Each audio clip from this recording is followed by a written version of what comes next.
नमस्कार दोस्तों, क्या आपने कभी सोचा है आपकी किचन में जो एल्युमिनियम की, स्टेनलेस स्टील या किसी और धातु की जो कढ़ाई है उसमें क्या फर्क है। खाना तो सभी में पक जाता है, क्या सच में ऐसा है?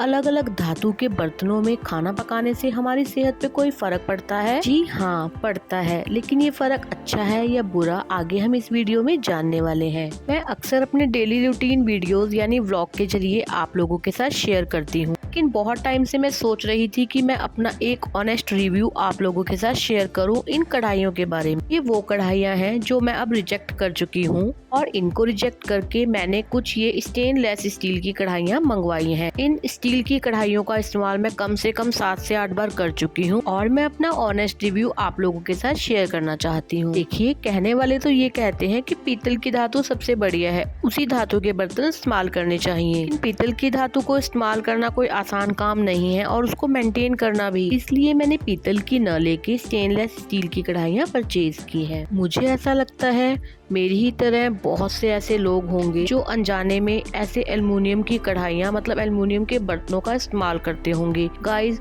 मैं भी लंबे समय से इन्हीं कढ़ाइयों का इस्तेमाल करती आ रही हूँ। चलिए सभी बातों को छोड़ते हैं, मैं सबसे पहले आपको ये बताती हूँ कि मैंने इन एल्युमिनियम की कढ़ाइयों को क्यों रिजेक्ट किया। मैं अनजाने में कई सालों तक इन एल्युमिनियम की कढ़ाइयों का इस्तेमाल करती रही। इनको यूज करने पे मैं कुछ प्रॉब्लम्स को तो फेस कर ही रही थी, लेकिन फिर मैंने इनके बारे में कुछ और रिसर्च किया। रिसर्च के बाद मुझे कुछ बातों का पता चला जिसने मुझे चिंता में डाल दिया। तो सबसे पहला कारण था एल्युमिनियम का खाने में मिल जाना। एल्युमिनियम के बर्तन में जब भी हम किसी खट्टी चीज को बनाते हैं तो एल्युमिनियम उसके साथ रिएक्ट करता है और थोड़ा थोड़ा घुलने लगता है। जैसे कि सब्जी बनाते हुए सब्जी में टमाटर का इस्तेमाल, इमली का इस्तेमाल या दही छौंकना, दही के साथ कड़ी बनाना, इन सभी चीजों के साथ एल्युमिनियम रिएक्ट करता है। अब आते हैं दूसरे कारण पर, और यह तो मैं हमेशा से ही देखती आई हूँ कि ये कढ़ाइयाँ पता नहीं क्यों एल्युमिनियम की कढ़ाइयाँ कालस छोड़ती हैं। देखिए, मैं आपको प्रैक्टिकल करके दिखाती हूँ। यह कढ़ाई बिल्कुल साफ है, मैंने अभी इसमें नैपकिन रगड़ा है तो आप देखिए इसमें कालस निकल रही है। और यह एक ही बार नहीं, जितनी बार भी इसमें आप कोई कपड़ा या नैपकिन फेरेंगे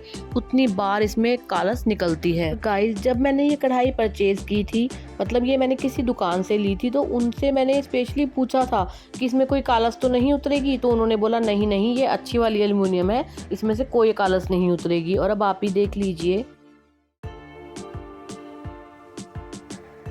और ये भी एल्युमिनियम की ही कढ़ाई है, लेकिन इसका तो कहना ही क्या। ये तो गैस पे चढ़ाते ही कपड़ा फेरते रहो कालस निकलती रहती है, कपड़ा फेरते रहो कालस निकलती रहती है। इसको तो मैंने बहुत टाइम पहले ही रिजेक्ट कर दिया था गाइस।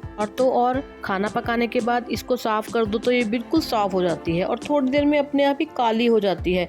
अब आप खुद ही बताइए कि क्या यह हमारी सेहत के लिए अच्छी है। और गाइस, इन 2 बड़ी कढ़ाइयों का इस्तेमाल तो मैंने फिर भी बहुत ज़्यादा किया है, इस छोटी सी कढ़ाई का इस्तेमाल तो मैंने बहुत कम किया है। उसके बावजूद इसके अंदर छोटे छोटे बहुत सारे छेद हो गए हैं, यानी कि ये बहुत तेज़ी से घिस रही है। चलिए अब बात करते हैं स्टेनलेस स्टील कढ़ाई की। तो दोस्तों, मैं काफी टाइम से ना ऑनलाइन सर्च कर रही थी कि मुझे स्टील की कोई अच्छी 3 लेयर कढ़ाई मिल जाए। फिर मैंने काफी सारी ऑनलाइन ऐप्स पे सर्च किया, लेकिन फाइनली मैंने इसको फ्लिपकार्ट से ऑर्डर किया है। सर्च करने के बाद मुझे पता चला कि ये सेम प्रोडक्ट अलग अलग ऐप पर अलग अलग प्राइस का था। सबसे रीजनेबल प्राइस फ्लिपकार्ट पे था, तो मैंने वहीं से ऑर्डर किया। दोस्तों, मैं आपको बताती हूँ कि जैसा मैंने ऑनलाइन इसके रिव्यू पढ़े थे, जितना वेट मैंने इसका पढ़ा था, जैसा भी इसके बारे में पढ़ा था, सेम प्रोडक्ट वैसा ही निकला है। और मैं आपको सामने कैमरे के सामने ही इसका वेट करके दिखा देती हूँ। इसका टोटल वेट 1.5 किलो के करीब है, यानी 1 किलो 530 ग्राम। ऐसे तो मैं स्क्रीन पर या डिस्क्रिप्शन में इसकी डिटेल दे दूंगी, लेकिन शायद इसके ऊपर ये क्लासिक एसेंशियल लिखा हुआ था। कंपनी का दावा है कि ये 3 लेयर कढ़ाई है। ऐसा कि मैंने शुरुआत में भी बताया कि मैं इन कढ़ाइयों को काफी बार इस्तेमाल कर चुकी हूँ, इसका रिजल्ट बहुत अच्छा है। यह विदाउट लिड आई थी और इसका प्राइस शायद 850 या 830 था। काफी बार इस्तेमाल में लाने के बाद मैंने महसूस किया कि एल्युमिनियम के अकॉर्डिंग स्टील की कढ़ाई में खाना पकाते हुए हमें फ्लेम का थोड़ा ध्यान तो रखना ही होगा। इस कढ़ाई को इस्तेमाल करते हुए आप बेझिझक गैस को तेज नहीं कर सकते, खाने का थोड़ा जलने का खतरा तो रहता ही है। और इसको नापने के बाद मुझे पता चला कि ये 11 बाय 11 की है। मैंने ये कढ़ाई स्पेशली फ्राइंग के लिए ली थी, यानी कुछ भी अगर तलना होता है तो मुझे उस चीज की दिक्कत आती थी, लेकिन मेरा वो पर्पस इस कढ़ाई से हल नहीं हुआ। यह कढ़ाई इतनी बड़ी है कि आप 8 से 10 लोगों का खाना आराम से इसमें बना सकते हैं, लेकिन इतनी बड़ी होने के कारण इसमें फ्राइंग के लिए ऑयल भी आपको 1 से 1.5 लीटर डालना ही होगा, तभी आप कुछ इसमें फ्राई कर सकते हैं। लेकिन फिर भी एल्युमिनियम के अकॉर्डिंग ये कढ़ाई मुझे बहुत ज्यादा अच्छी लगी। कुछ समय पहले मैंने ये 2 कढ़ाइयाँ और परचेज की हैं। इस समय बाजार में तकरीबन हर दुकान पे ये कढ़ाइयाँ अवेलेबल हैं। हाँ, मैं ये मानती हूँ कि एल्युमिनियम की कढ़ाई के अकॉर्डिंग इनका प्राइस थोड़ा ज्यादा है, लेकिन मुझे लगता है कि एल्युमिनियम की कढ़ाई की तरह ये बहुत जल्दी घिसती नहीं है। एक बार ले आइए और अपनी रसोई की रौनक बढ़ाइए। ये सच में बहुत ज़्यादा सुंदर लगती हैं। जब से मैं इनको लाई हूँ, मुझसे अभी तक 2-3 जने मतलब घर में जो मेरे आते हैं पूछ चुके हैं कि आपकी कढ़ाइयाँ बहुत सुंदर हैं। अभी जो मेरे हाथ में कढ़ाई है, ये ऑनलाइन मंगाई कढ़ाई से बहुत छोटी है, लेकिन इसका वेट भी उसके जितना ही है कि और 50 ग्राम ज़्यादा ही है, यानी 1 किलो 550 ग्राम। इसका एक बड़ा फायदा मुझे ये लगा, जो ये हैंडल जुड़े होते हैं इसके अंदर ये टक होते हैं, लेकिन इसके अंदर नहीं है, ये हैंडल बिल्कुल बाहर है। और ये इतनी साफ सुथरी क्लीन कढ़ाई है, आप यकीन मानिए गाइज, मैं इसको कम से कम 7 से 8 बार इस्तेमाल कर चुकी हूँ। सब कुछ मैंने इसमें करके देख लिया, फ्राइंग क्या, मसाला बनाना, मीठा बनाना, खट्टा बनाना, सब करके देख लिया और बहुत ज़्यादा अच्छा रिजल्ट है। मज़ा ही आ जाता है इन कढ़ाइयों को इस्तेमाल करके। एल्युमिनियम की कढ़ाई की तरह ये बहुत ज़्यादा घिसनी भी नहीं पड़ती। इसको आराम से साबुन से नॉर्मली साफ कीजिए, ये बिल्कुल चमक जाती है। और स्टील के बर्तन में बनाया खाना सेहत के लिए कोई नुकसानदेह भी नहीं। मुझे ये कढ़ाई इतनी ज्यादा पसंद आई कि मैंने इसी के साथ की बड़े साइज की कढ़ाई भी साथ साथ ही परचेज कर ली।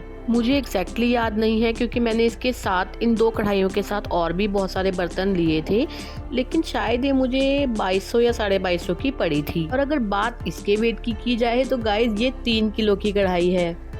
ये कढ़ाई भी इतनी बड़ी है कि कम से कम 12 से 15 लोगों का खाना इसमें आराम से बनाया जा सकता है। वैसे तो इनका वेट बहुत अच्छा है तीनों ही कढ़ाइयों का, लेकिन फिर भी मैंने ये ऑब्जर्व किया है कि स्टील की कढ़ाई को हमें बहुत ध्यान से बरतना है, क्योंकि ये बहुत जल्दी गर्म हो जाती है और देर तक गर्म ही रहती है। तो दोस्तों, इसमें कोई हार्मफुल केमिकल की कोटिंग नहीं होती, इसलिए इसमें बना खाना स्वादिष्ट भी होता है और सेहत के लिए अच्छा भी। और तो और इसमें पकाए खाने का, सब्जी का या किसी भी चीज का रंग बरकरार रहता है। गाइस, ये था मेरा खुद का एक्सपीरियंस स्टील और एल्युमिनियम की कढ़ाई के बीच का, जो मैंने आपके साथ शेयर किया है। और इसमें कुछ भी स्पॉन्सर्ड नहीं है, ये सब मैंने खुद परचेज किए हैं। आई होप कि ये वीडियो आपके बहुत काम आने वाली है।